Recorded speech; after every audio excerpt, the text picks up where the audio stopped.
Atravessou desertos e selvas, atravessou praias e montanhas, atravessou rios, lagos e mares, atravessou tribos e cidades. O tambor não parou. Nós o acompanhamos e a viagem foi construída entre caminhantes e locais que abriram as suas portas e acenderam o fogo. Não havia mapa, somente destino. O tambor é o caminho.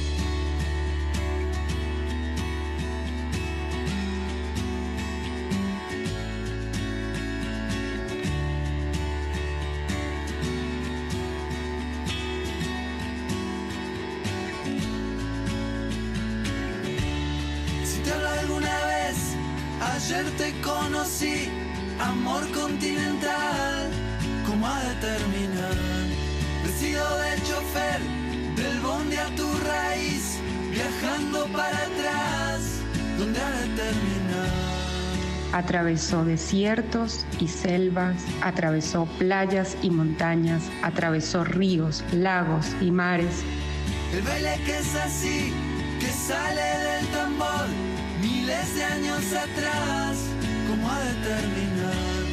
El flaco bailador promete conquistar, da giros para ti, ¿dónde ha de terminar? El tambor no se detuvo, nosotros lo acompañamos. Y el viaje se construyó entre caminantes y lugareños que abrieron sus puertas y encendieron el fuego. No había mapa, solo destino. El tambor es el camino. Te extraño cada vez que paso por aquí, te paso a saludar, ¿cómo ha de terminar? Y pibe, ¿dónde estás? Te acabo de encontrar, Marquitos Ramírez, ¿dónde ha de terminar? Atravessou desertos e selvas, Atravesó playas y montañas, atravessou rios, lagos e mares. atravesó tribus y ciudades, el tambor no se detuvo. O tambor não parou. Nós o acompanhamos e a viagem foi construída entre caminhantes e locais. Que abrieron sus puertas y encendieron el fuego. Não havia mapa, somente destino. O tambor é o caminho. Queridos muchachos, reciban mi canto, que es como un abrazo, en la noche un manto, para que estén libres, que tengan trabajo, que vivan tranquilos, brindando esas manos que tienen un palo, la lonja golpeando, conversa la tierra que tienen debajo, y el cielo de arriba le tiende los brazos, de azules y nubes, ¿dónde ha de terminar? Te extraño cada vez que paso por aquí, te paso a saludar, ¿cómo ha de terminar? Te extraño cada vez que paso por aquí, te paso a saludar, ¿dónde ha de terminar? Atravesó desiertos y selvas, atravesó playas y montañas, atravesó ríos, lagos y mares, atravesó tribus y ciudades. El tambor no se detuvo, nosotros lo acompañamos y el viaje se construyó entre caminantes y lugareños que abrieron sus puertas y encendieron el fuego. No había mapa, solo destino. El tambor es el camino. Radio Sur presenta El viaje del tambor, conducido por Marquitos Ramírez y el pibe Rodrigo Díaz. Bienvenidos, tenemos el programa número 5 del viaje de Tambor. Del viaje de Tambor, ya estamos ahí. Estamos en el nordeste, llegamos al nordeste. Primero que nada, agradecer. Sí, exactamente. Radio Sur, los miércoles, 19 horas, directamente por Radio Sur. También el programa sale por YouTube y por el canal de Spotify, El Viaje del Tambor. Quería incluir ahí también que un abrazo especial para la José, que también abrió ahí toda la puerta ahí como para que estemos ahí en Radio Sur. Y a Sergio también, que está ahí perillando y está ahí Renegando con los audios que le mandamos. Así que le mandamos un abrazo enorme a ellos. Bueno, y agradecer también a las voces que participaron en la introducción. Quien abre es Carlos Neves, el poeta, nuestro poeta del certamen, quien nos recibió ahí en Concepción de Ucoité, que va a ser un poquito la historia de este programa. Después esa voz femenina que se escucha viene de Venezuela. Sí, la Sofi, artista plástica, que ahora está en Nueva York. ¿Dónde anda? Sí, por ahí en Nueva Jersey, qué sé yo. Está en Estados Unidos, rompiéndola. Y cierra un lujo. Nico Ibarburu, ¿sí? Cerrando ahí con su voz el poema para introducirnos acá a este A quienes capítulo. les mandamos un abrazo enorme por la participación y la onda de siempre. ¿Sí? Por la música, loco. También. Sí, tremendo. Sí. Bueno, y a los Touch, que hicieron tremendo tema, también, que siempre arranca nuestro programa con esa canción, donde ha de terminar, que también lo pueden escuchar ahí por Spotify, por el links, ahí siempre le dejamos. Bueno, la cuestión era, como recordarán, estábamos en Minas Gerais, en los quilombos, en el candombe de Azul y el candombe de Mato Utizão. Luego de esta etapa de Belo Horizonte, de Minas Gerais, nos tomamos un tren. ¿Hacia dónde? Queríamos pasar por el Valle de Yaquichinoya, me acuerdo. Pasamos por ahí. Pasamos, pero yo en un momento pensé que íbamos a quedar un ratito, pero no. Seguimos hasta Espíritu Santo. Victoria, exactamente. Llegamos al mar, volvimos al mar. Nos fuimos a Victoria, pero no sabíamos quién nos iba a recibir. Victoria de Espíritu Santo, si alguien no conoce un poquito el mapita de Brasil, es un estado chiquito que está arriba de Río de Janeiro. Y, por ejemplo, alguien, para tener una referencia que nació ahí, es Roberto Carlos. Ajá. Mira. Y su millón de amigos que deben ahí también. Que conocimos a uno. Y hoy es el día de amigos. Mirá, ahí está, falta Roberto. Para el asado hay que pagar para un millón de amigos. Bueno, un abrazo a Roberto, que nos está mirando. Sí, seguro. Bueno, llegamos a Victoria del Espíritu Santo, pero ¿qué pasó? Nos agarra también, estamos hablando del 2006, la época del Mundial. Entonces el Mundial se comió todo, no podíamos hacer muchas cosas en Victoria del Espíritu Santo. A mí me llega la noticia de que se muere mi abuelo. Bueno, fue un periodo bastante cargado de cosas. Sí tuvimos la bendición de conocer a Rogerio Fraga y su familia, que nos recibieron, ni nos conocían, nos abrieron la puerta de su casa y estuvimos pasando momentos hermosos con Rogerio y su familia en Victoria, pero fue un lugar en el que no pudimos mucho explorar. Me acuerdo que quisimos conocer el Congo, que es una expresión típica de ahí. Si bien tuvimos material, no llegó a ser un lugar donde nosotros pudimos ir a visitar esa comunidad y eso. Pasado este periodo, nos tomamos un bondi, ya con Martín y con el Pollo, hacia Salvador. Eso, llegamos Salvador de Bahía. Salvador de Bahía, un mundazo muy grande también de música, de expresiones culturales, que en algún momento retomaremos esa parte de Salvador, cuestiones vinculadas al candomblé, a los zambas, las diferentes zambas que hay.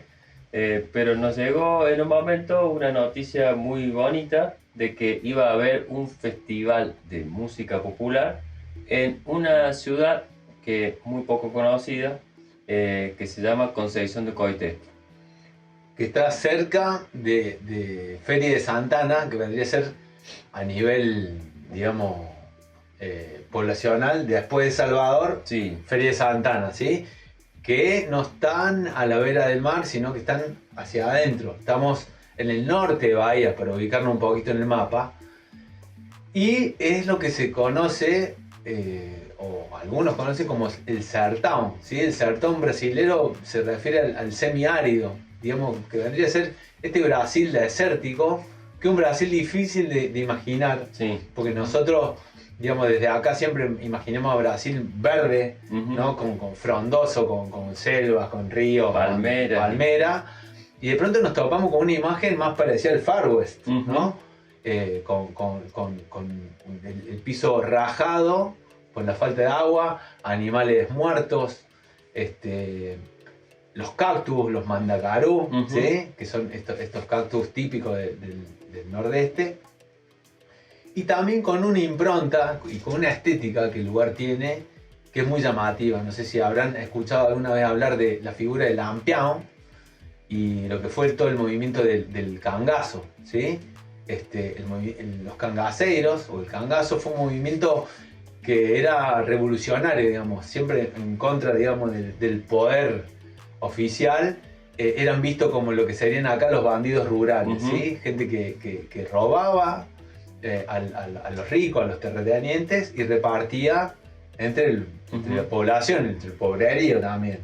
Y mucha briga con lo que sería la policía o el ejército, ¿sí? Estos bandoleros, mal vistos, digamos, socialmente, pero muy queridos al mismo tiempo por la gente del lugar, porque era quienes socorrían muchas veces la falta. Estamos hablando de un lugar que había mucha carencia de agua, alimentos, etc. Sí, ahí aparece algo que una figura reúne cosas contrapuestas desde su significado, ¿sí? Como para muchas personas, lampião era esta cosa de que mataba, que asesinaba, que hacían muchas atrocidades, visto desde un lugar, y desde otro lugar quizás más desde conocimiento más popular o desde de lo que rescataba la gente de esa figura, ya es otra cosa, es el que llega más a libertar situaciones de injusticia por parte, así como decir, de los gobernantes o de los gobiernos que estaban, de los ejércitos, siempre entendiendo que como que Brasil siempre ha tenido como una historia como dura y compleja en sus resoluciones de conflictos, ¿sí? Tanto la esclavitud, bueno, entonces siempre hay como una mirada popular de ese ícono que podríamos decir que lo pone en un lugar más bonito, más lindo, más rescatable, y bueno, y vamos a estar siempre pisando ahí en un terreno que las cosas tienen sus variables, ¿no? No es tan para un lado ni para otro, que hablábamos ayer de Glauber Rocha, en una película El Dios y el Diablo en la Tierra del Sol, esta cosa de que convive Dios y Diablo en el mismo lugar y no se sabe quién es el Dios, quién es el Diablo, ¿no? Y así está la información sobre estas personas, ¿sí? Se me viene una figura, Marcos, para tener un paralelo acá, de Martín Fierro. Ajá, ¿sí? Tal cual, sí. Como esta figura inspiradora también, que icónicamente es como la figura del gaucho, y con su poesía y su milonga y sus rimas. De la misma manera vemos en el sertón nordestino la figura del lampião como una figura emblemática, inspiradora de poesía, de la literatura de cordel, que son estos libritos que podemos ver aquí, que se hacían con xilografías, con grabados. Todos son poemas escritos en sextilias, ¿sí? De 6 versos, con una determinada rima y característica. Y otra cosa de lampião era su atuendo, sí, ¿no? Que es muy característico. Acá, por ejemplo, tenemos un chapéu de coro que es típico del nordeste. Los cangaceiros usaban uno que era mayor, que venía con un montón de ¿cómo se diría? De enfeite, no sé la palabra. Como insignias también, ¿no? Decorado, ¿no? Sí, entonces, eso. Toda vestimenta de cuero, porque en el sertón la vegetación, que se llama caatinga, es toda esta vegetación espinosa, seca, ¿sí? Típica de los lugares secos. Entonces, quienes andan a caballo y se mueven por esos lugares, generalmente son lastimados por estas espinas. Entonces, los atuendos son de cuero para protegerse. Y el cangaceiro tenía, además de tener todos estos elementos de protección, tenía una cuestión estética, ¿no? Como vanidosa, mucho oro, mucho decorado en su chapéu, en su sombrero, su gibão, que era esta campera como de cuero, así como un poncho pero de cuero. La cantidad de cosas que llevaban, armamentos, las cartucheras. Todo es como un poco de esto que decís de estético, pero al mismo tiempo era útil. Todo lo que usaban así en relación al cuero era de esa protección que necesitaban para transitar esa caatinga, que era realmente difícil. Difícil también, volviendo un poquito a esta cuestión de la escasez, ¿no? Uh-huh. Llegamos a un lugar donde había escasez, agua principalmente, y eso es como, no sé, lo más principal para nosotros. Y bueno, tenían que estar ahí, ¿no? Entonces sus cantimploras de cierta forma con las calabazas, con la misma calabaza que se hace en los berimbau, uh-huh. nada más que la calabaza lo que permitía que el calor del sartén no calentara el agua, uh-huh. entonces era como térmicamente potable, digamos, la posibilidad de llevar agua durante esas travesías.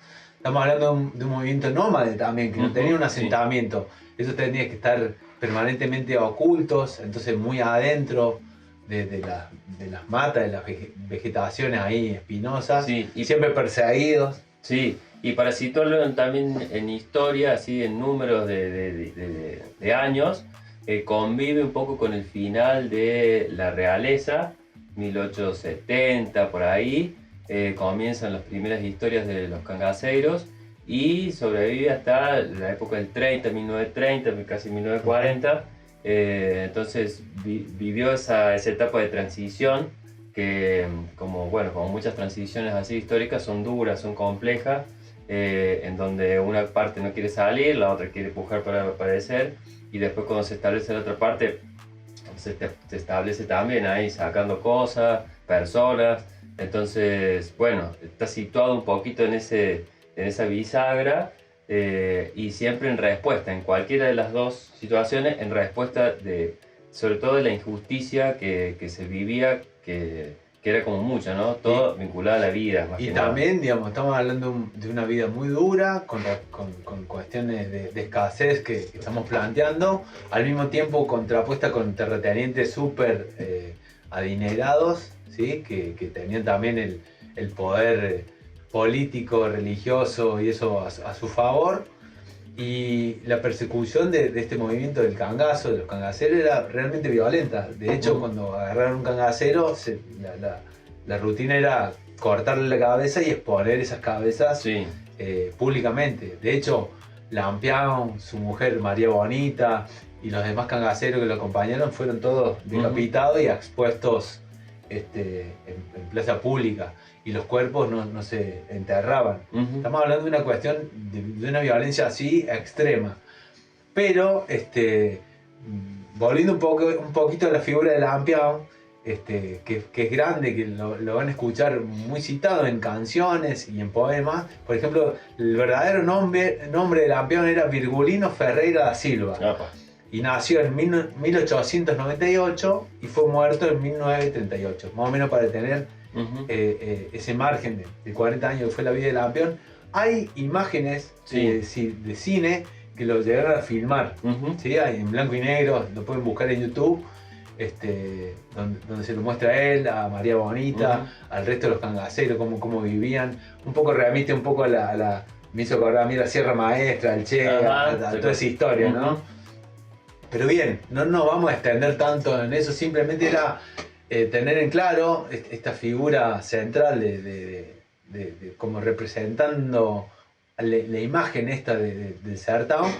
Y hay un músico que va a captar esta imagen, estos elementos del cangaceiro con los cuales se va a vestir.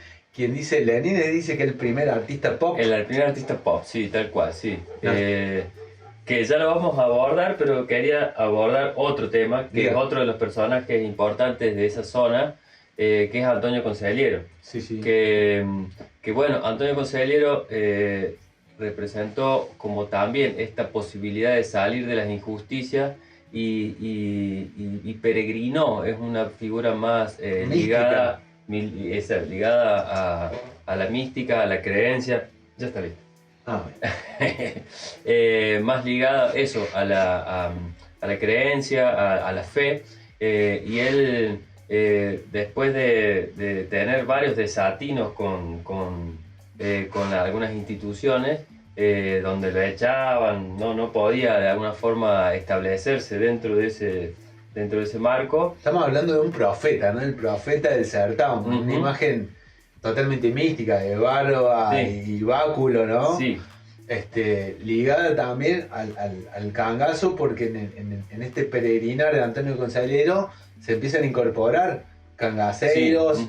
esclavos libertos, y lo empiezan a seguir. Estamos hablando de una persona totalmente vinculada a la religión, con una digamos, él se crió lo criaron para ser cura, ¿no? A Antonio Consalero, y él empezó a ver un montón de injusticias y a decirlas, ¿no? Y eso no caía muy bien. No cayó muy bien, sí. Y comenzó su peregrinación y fue juntando personas que de alguna forma comenzaban a creer en que se podía hacer la vida como de otra forma, más en paz, en armonía, y llegó a armar una comunidad, se le llamaba el Arraial de Canudos, esa comunidad. Y ese Canudos está ubicado en el norte de Bahía, cerca de este lugar donde nosotros llegamos. Sí. Pero Antonio Consalero era cearense, digamos, de más norte. Pasa que en su peregrinar, durante 3 meses creo que fue descendiendo, caminando, ¿no? Hasta que encontró este lugar donde se afincó y armó esta especie de comunidad, que de alguna manera era una comunidad autosuficiente, independiente, que criaban su ganado, hacían sus cuestiones de cuero para vender. Fue una comunidad que creció muy rápidamente, de entre 5.000 y 10.000 pobladores. Creo que llegó a 20, 30, creo. Más o menos por ahí. Y que tuvo arremetidas de parte del ejército, que los querían exterminar. Y lo intentaron 3 veces y no pudieron porque se defendían. No sé, ellos tenían armas y qué sé yo.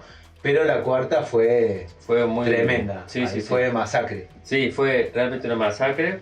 Está bastante detallado por Euclides de Acuña en un libro que se llama Os Sertões, donde Euclides de Acuña fue invitado por el ejército que fue a matar a esa población para hacer un registro de esa campaña militar.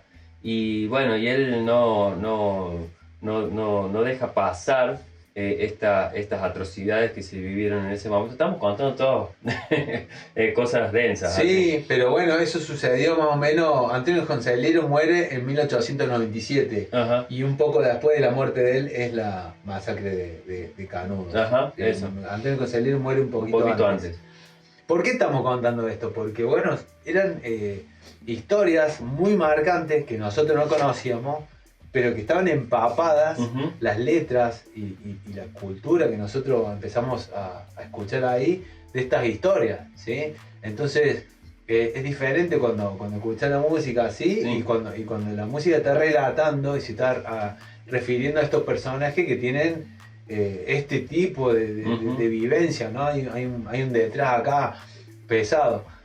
Y lo loco, digamos, que tiene para mí la cultura nordestina, esta alquimia de convertir toda esta historia pesada y toda esta sequía y toda esta escasez en una abundancia cultural increíble en cuestiones de ritmos, melodía, poesía, estética, ¿sí? Entonces nos topamos realmente con un universo brasilero que nosotros no conocíamos. Sí habíamos tenido estallos, ¿no? Por ejemplo, cuando estábamos en Azulle bailando forró, cuando empezamos a ir a los bailes forró en Curitiba, sí. Cuando en el 2000 tuvimos la oportunidad de ver a Dominguinho acá en Chaco, en Tocar la Vida. Entonces ya había cierta información, escuchando algo de Hermeto Pascual, teniendo algo en la oreja de música brasilera que venía del nordeste, ¿no? Bueno, nos topamos con este Brasil, con estas figuras, y vamos a escuchar, ¿te parece, Martín? Sí, está buena. Algo que tiene que ver con esta sonoridad, que tiene que ver con esta austeridad, ¿sí? Que es el canto de aboyo. ¿Qué es el canto de aboyo? Lo que cantan los vaqueros cuando van arriando sus bueyes, ¿sí? Es un canto que vendría a ser, si queremos vincularlo a algo, a la copla o a la vidala. Aquí es un canto que solamente tiene voz, no tiene acompañamiento. El vaquero también usa un cuerno, van a escuchar un cuerno al comienzo. Y quien canta es un niño que tuvimos la oportunidad de conocer, que es este acá, Juninho Aboiador, que tenía entre 9 y 10 años, ¿sí? Y nos regaló este disco que había grabado, está dedicado. Y fue tremendo cuando nos sí, cantó. Nosotros en este viaje ahí por el Nordeste, a través de algunas personas que fuimos conociendo, Carlos Neves, Egimundo, fuimos llegando a algunas comunidades más adentro todavía de Coité, a escuelas específicamente, y en una escuela que fuimos a tocar, a hacer una actividad vinculada con el reciclaje de basura, porque estábamos ahí, ya vamos a llegar, vamos a mostrar todas esas cosas. Aparece una maestra y nos dice: chicos, acá Juninho Abollador quiere mostrarles una poesía que hizo para ustedes, que la hizo en el momento, ahí, y nos cantó una canción y quedamos así como medio Tremendo. hermosísimo lo que él nos ofreció. Y cómo estaba viva, veíamos que un niño de 9 años estaba ahí haciendo cosas quizás de sus abuelos, sus tatarabuelos, y bueno, y nos regaló un disco que es este, y se lo queríamos de alguna forma hacerlos escuchar también para que también se vayan de alguna forma entrando a través del sonido, teniendo estas cosas como un poco ahí en mente, como para poder así dimensionar un poco, porque estamos metiéndonos en un universo particular que es el Nordeste, es muy amplio. Justamente hablamos de la escasez y la abundancia, porque me estaba acordando cuando estuvimos en Yanduís, estuvimos, no sé si te acordás, estuvimos justo en la bisagra de la seca, los últimos días de verano y el comienzo de la lluvia. Sí. Y cuando llovió, cambió todo de amarillo a verde, todo completamente. En una semana, 2 semanas, cambió todo. Y bueno, un poco el Nordeste tiene todo esto, ¿no? Como esas polaridades ahí unidas en cuestiones temporales, así que se van uniendo. Y que bueno, a la hora de abordarlo y como compartirlo acá en el Viaje del Tambor, bueno, tenemos un montón y quizás era súper lindo comenzar por esa utilidad, ¿sí? Un par de cosas para escuchar en esto que vamos a compartir es la escala que despliega Juninho cuando canta. Fíjense que quizás no es una escala muy escuchada por nosotros, ¿sí? Tiene que ver con cierta música modal. Y otra cosa que tiene que ver con la poesía, que es el repentismo. Que es el repentismo, un poco lo que hacen los payadores acá, que improvisan pero respetan cierta métrica y rima en los versos. Bueno, en el canto de Aboyo está un poco eso también. No es a veces una composición que está escrita, sino que la persona va improvisando, ¿sí? Raíces del hip hop, si quisiéramos, y para vincular un poquito con la figura del payador acá. Bueno, dicho todo esto, los invitamos a escuchar a Juninho Abollador con este canto de Aboyo, y luego vamos a ver cómo estos elementos se van a introducir en otro tipo de músicas. Así que bueno, lo dejamos con Juninho Abollador.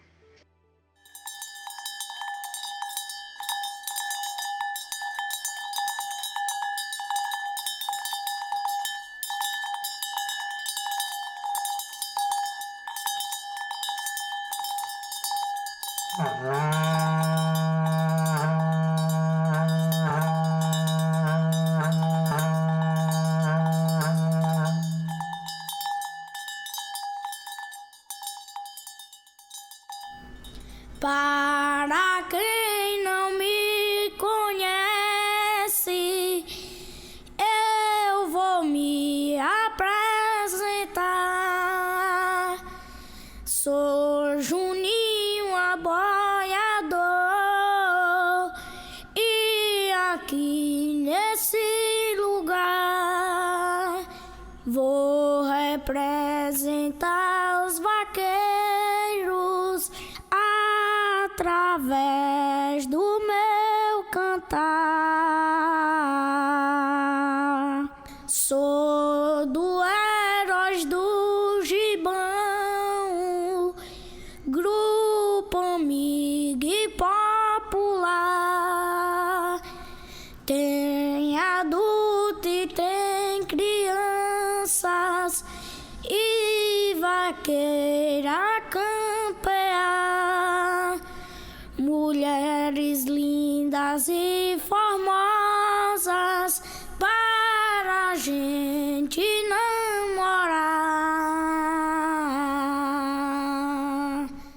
Quero dizer uma coisa que tá dentro do meu peito, abraçar a multidão e meus colegas vaqueiros,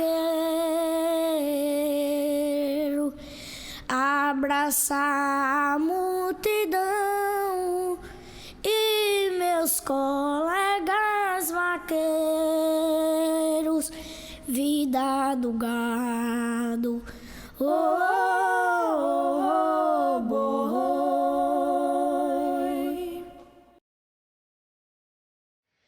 Juninho Boyador, ¿ah? Qué particularidad. Qué particularidad Sí. es ese canto. Bueno, esta figura emblemática de la cual hablamos, la ampliamos, de cuál surge esta cuestión estética del sertão, ¿quién las toma y qué figura también emblemática de la música brasilera? Es Luis Gonzaga, ¿sí? ¿Quién es Luis Gonzaga? Bueno, quizá uno de los referentes más populares de Sí. Brasil, tanto como compositor, como cantor y sanfonero, ¿sí? La sanfona vendría a ser el acordeón. Es como... Que les trajimos ahí, mira. La tenemos acá, ¿eh? La tenemos acá la sanfonita. Luis Gonzaga, un manantial de poesía y de música. Y ya vamos, para cerrar el programa, vamos a mostrar una música que le encontramos de punta y rabo en todo Brasil, como una bandera musical que cualquier brasilero la agarra y la canta. Bueno, esta figura, Luis Gonzaga, que tuvo que ver también con la propagación a través de la radio, porque él pudo ir se hizo muy famoso a través de la radio y la televisión, la TV Tupi y tal.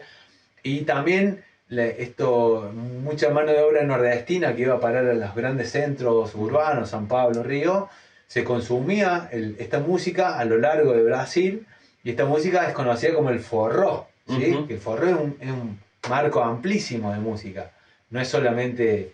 es como decir folclore, ¿no? Dentro del folclore tenemos un montón de ritmos nosotros, bueno, Salsa. el forró, claro, un montón de cosas. Lo que vamos a ver ahora es un discípulo de Luis Gonzaga, quien fue Dominguinho.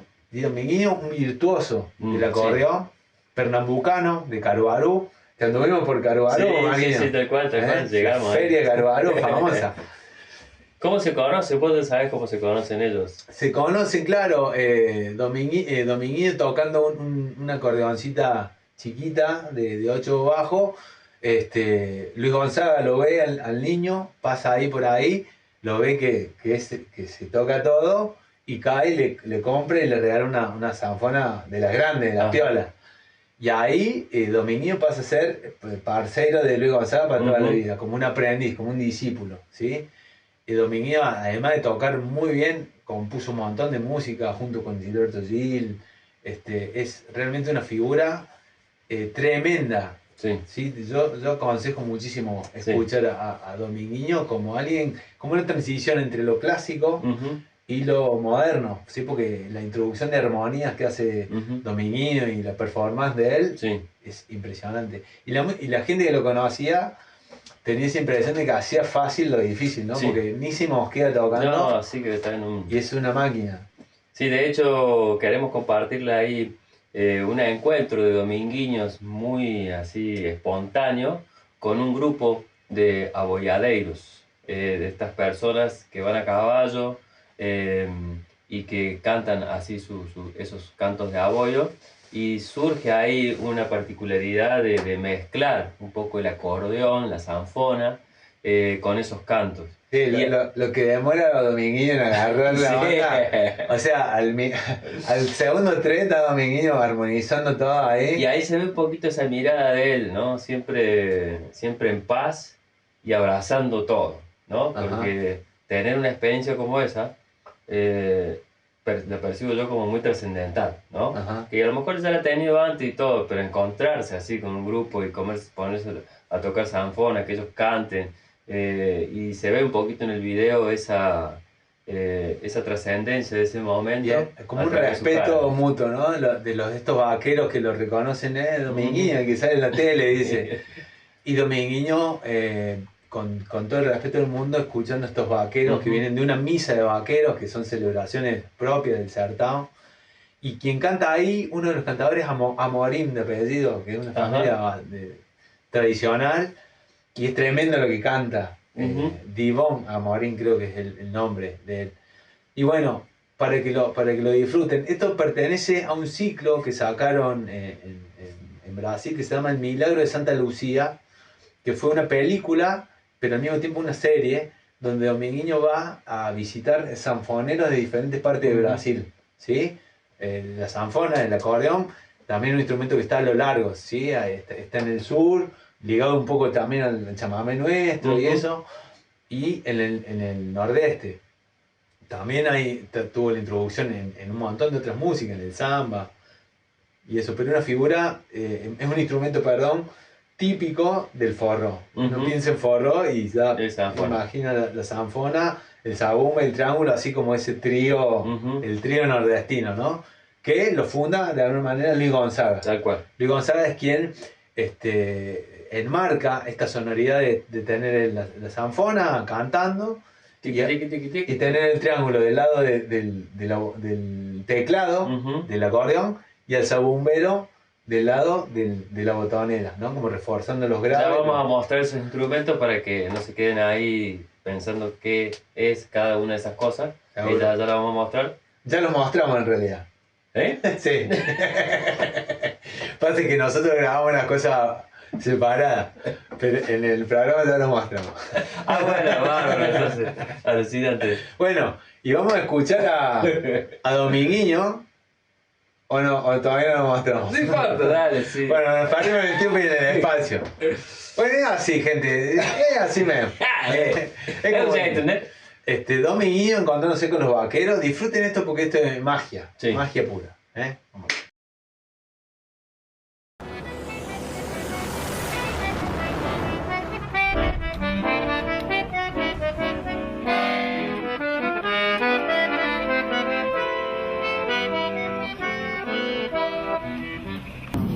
Você é Dominguinho, não?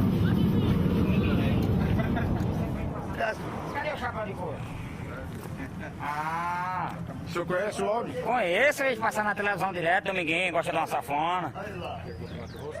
Sempre toca safona ainda, não? Yeah. Cadê a safona, Dominguinho?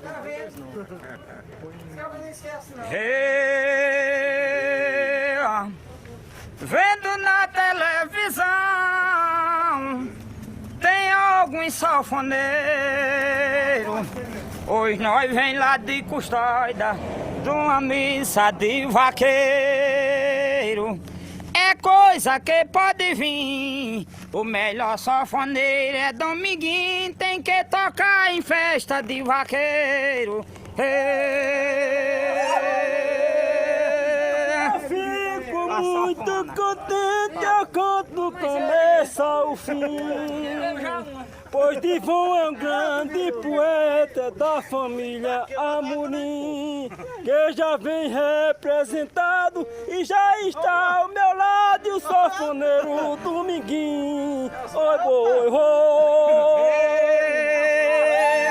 Que a tradição de vaqueiro já tá quase se acabando. Tem alguns que ainda não gostam, outros está desprezando, mas aqueles que adoram já tá um pouco começando. Forró sempre a gente lavando, falando um pouco assim. Tem muita gente que não gosta, mas já falamos pra mim. O forró de Luiz Gonzaga, todo mundo se agrada e cumprimenta Dominguinho.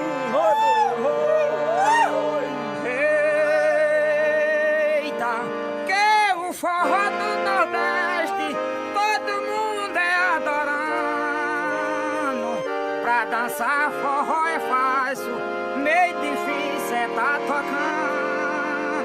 Eu posso dizer assim, no lado de Luiz Gonzaga tem Dominguinho, que tá agora tocando. Eu vejo a raça dançando em vista de shot e baião, pois Luiz Gonzaga acabou, o poeta do nosso sertão, e já ficou Dominguinho para tocar seu baião. Oi, oi, oi. Eu queria agradecer, eu falo de coração. Esse sertão é sofrido, alguns acham e outros não. É grande prazer pra mim em eu morar no sertão.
Muito obrigado, amigo. Fiquem com Deus.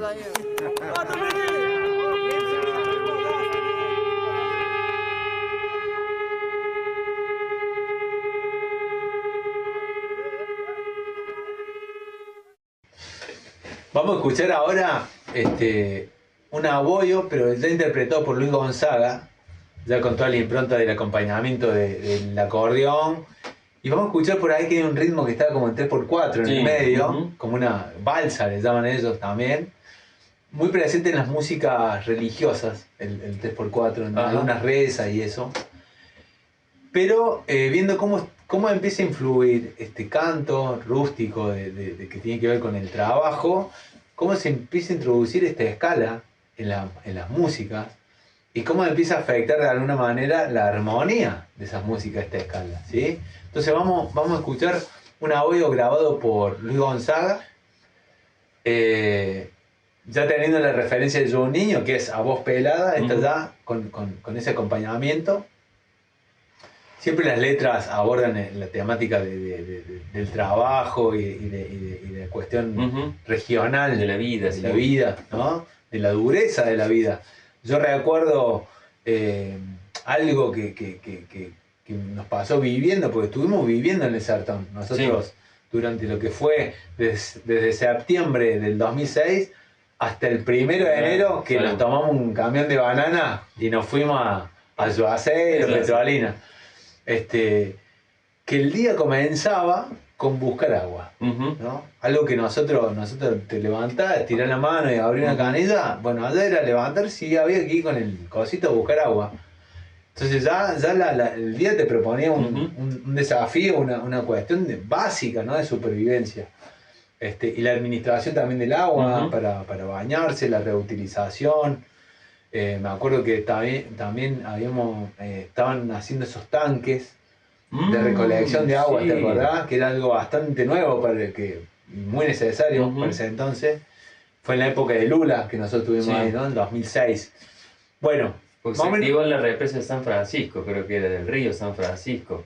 El río San Francisco, un río muy nombrado en las canciones también, ¿sí?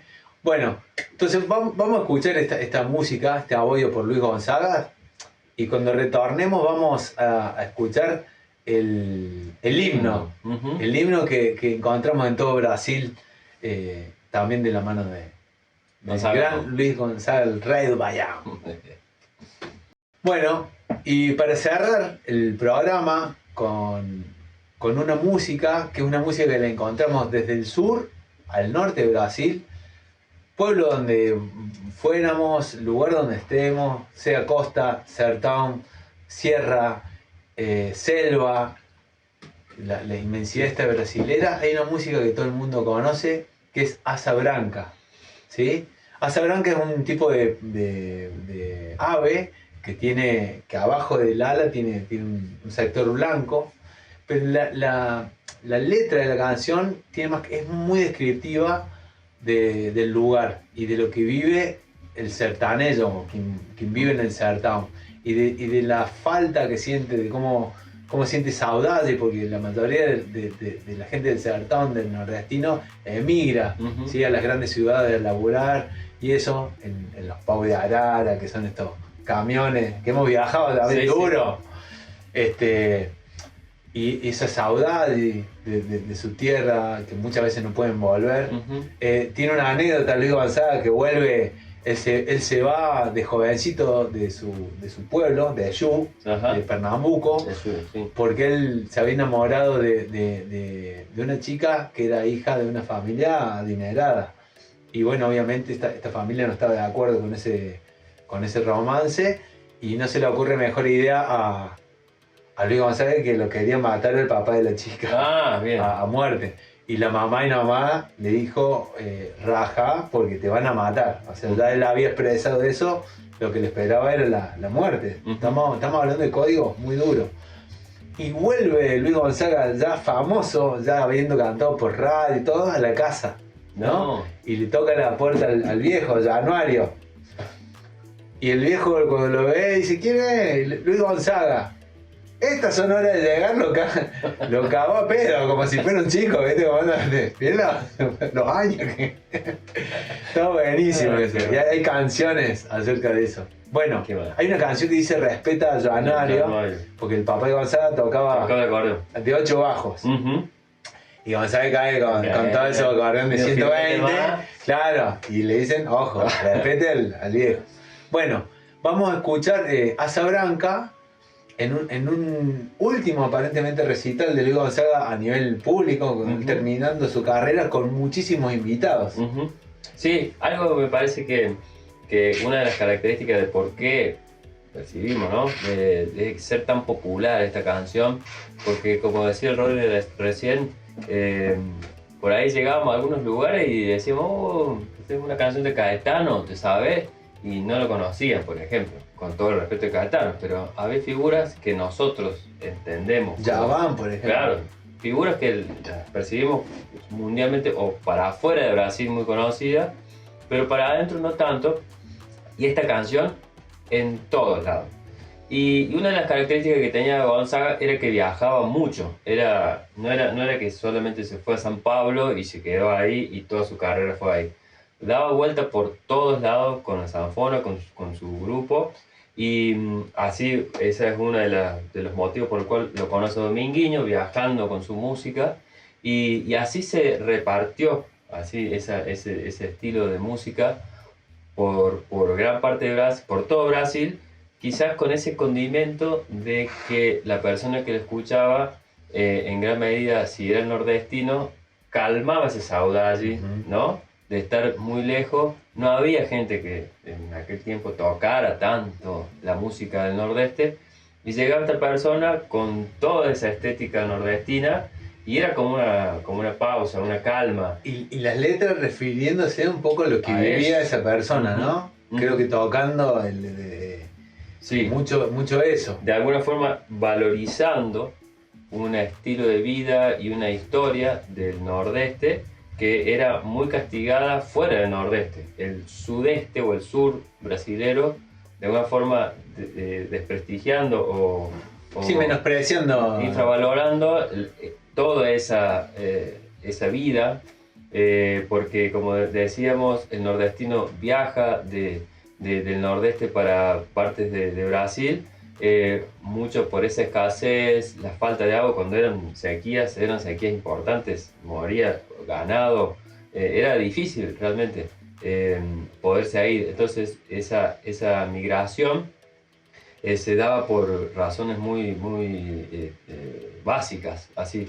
Y bueno, imagínense eso, de estar ahí lejos de tu tierra y que de repente se escuche en la radio Luis Gonzaga, que llegue y toque en tal lugar, en una feria, era como realmente un lujo, sería una caricia bastante importante para esa vida dura, ¿no? De ser personas ahí lejos de su tierra, ¿no? Y también pensando un poco en el nordeste, como este lugar así manantial de que muchas figuras que nosotros hemos apreciado o consumido, digamos, musicalmente, cuando veíamos de dónde eran de ahí, cuando decíamos, ya van de dónde, Alagoa, Hermeto, Alagoano, Sibuca, Paraíba, Dominguiño, Pernambucano, Lenine, Pernambuco, Gilberto Gil, Bahía, Caetano, Bahía, Chico César de Río Grande do Norte, bueno, Raimundo Fagner, cearense, bueno, Nana Vasconcelos, Pernambuco, ¿sí? Entonces es un lugar de donde sale mucha cosa. Muchísimo. Y en esta canción que vamos a apreciar ahora de Luis Gonzaga, de Nasa Branca, hay invitados, por ejemplo está Sibuca, un referente del acordeón nordestino, que también toca violón, toca guitarra, un compositor que además hizo música más en plano más erudito, pero tiene esas raíces nordestinas innegables. Bueno, Dominguinho, como esta figura también de nordestina por excelencia. Está invitado Raimundo Fagner, ahí también un cantor que supo grabar alguna vez con Mercedes Sosa, de Ceará. Bueno, en fin, hay una multitud ahí de personajes que son referentes, Osvaldiño del acordeón. Yo me quiero referir, quizás en otro programa lo vamos a escuchar, un disco que se llama Cada uno pellizca un poco. Cada uno pellizca un poco, que es un disco que grabaron Sibuca, Dominguinho y Osvaldiños, de 3 acordeones, quebrando todo, así pasando por todos los estilos de forró, que creo que eso es, digamos, si alguien me pregunta, che, ¿qué forró? Yo le doy ese disco y escuchalo, ¿viste? Porque ahí está todo. Y en este video que vamos a pasar como por el cierre de este programa, ahí se puede ver esta estética que trae Luis Gonzaga, con los apoyos de coro, el gibán. Él llega no solo a cantar, a tocar el pañuelo, es verdad, tenés razón. Que no solo llega a ofrecer un show musical, sino trae toda una estética nordestina vinculado con la literatura de cordel, con todos estos grabados que tenemos acá, que los vamos a ir compartiendo.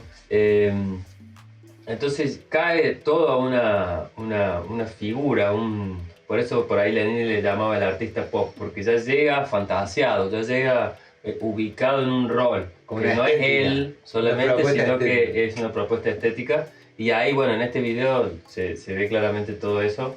Sí, y antes que vayamos a la peli, ¿por qué se llama literatura de cordel? ¿Por qué se llama? ¿Todo eso lo tenemos que explicar? No, sí, brevemente, porque ¿qué será? Era muy importante las ferias en el nordeste, donde ahí llegaban las personas a vender sus productos, comprar y demás, y en esas ferias y en las plazas se ponía un cordel, una cuerda, en donde con un broche se quedaban colgadas las literaturas y los poemas que iban haciendo los poetas de esa región. La literatura de cordel, de acuerdo a nuestro querido Carlos Neves, la literatura de cordel, al mismo tiempo que divierte, advierte. Era las dos facetas donde es un poco risa y juego de palabras, doble sentido, mucho juego de palabras, ¿verdad? Un montón de juego de palabras.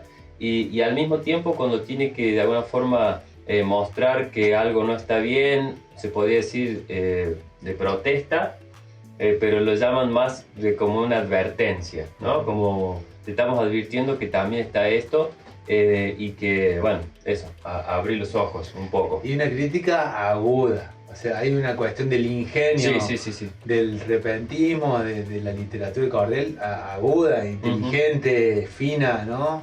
Es una poesía bastante elaborada y al mismo tiempo la sonoridad que se escucha como si estuviera mal hablado, ¿no? Sí. Porque muchas veces se escribe como suena la palabra, tiene esa característica.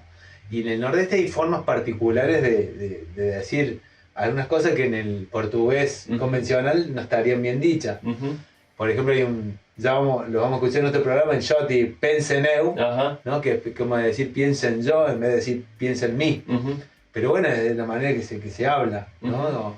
O las maneras que se conjuga, ya vamos a ver que en Pernambuco se conjuga de otra manera, que nada que ver. Pero bueno, antes de ir, y dicho esto, que como verán hay mucho. Hay mucho, pero vamos a dedicarle a Sabranca, a queridísimos amigos del Nordeste que tenemos, a empezar a Carlos Neves. Sí, Carlos Neves, tal cual. Edmundo Cardoso, que nos recibió en su casa y nos hizo reír muchísimo. Ese es nuestro Antonio Conselheiro, con su barba, todo. Emerson Carneiro, capoeirista, toca pandeiro, birimbao, militante, de todo. Un grosso. Emerson Sibaldo, ahí con su habilidad para hacer instrumentos. Tal cual. Musicazo. Y bueno, y Fernando también, que nos dio una mano grande. Y mucha gente. A mucha gente de Concepción de Ucahuete, que por ahí ahora no se nos van a venir todos esos nombres, pero fuimos muy bien recibidos. Éramos realmente extraterrestres en esa ciudad y nos abrieron puertas de escuelas, de museos. Bueno, Carlos Neves tiene un museo con toda la cuestión del Nordeste, le ha ganado premios, reconocimientos, está buenísimo para conocer el trabajo de Carlito. Así que a ellos y a todos a quienes ellos representan, un abrazo grande. Y esta que me acuerdo, no paraba. Me acuerdo cuando llegamos a Coité, colectivo, y teníamos que ir al Teatro Carlos Alves. Esa era la única información que teníamos. Y paró el colectivo y nos dijimos, ¿dónde es? El Teatro Carlos Alves. Salió el colectivo de nuestra visión y vimos Teatro Carlos Alves y dijimos, ¡fua! Entramos. Y cuando entramos, dos repentistas que nosotros no teníamos ni idea de esa cultura, de esa forma de tocar, y llegamos así. Chicos, vengan, siéntense, pum, pum, un teatro y personas tocando la viola nordestina, diciendo cosas. Ya entramos así a ese mundo al cual estamos agradecidísimos de la vida haber podido llegar ahí, y a todas estas personas que nos invitaron, nos dieron así todo. Fue un ataque masivo de cultura, ¿no? Porque nos dieron con samba chula, samba de roda, repente, abollo, boy. Bueno, forró. Gracias, Nordeste, ¿no? 10.000 programas necesitamos. Pero bueno, cerramos este primero con Nasa Blanca. Y bueno, para quien no la conoce, a disfrutarla. Nos vemos en el próximo. Abrazos. Bien.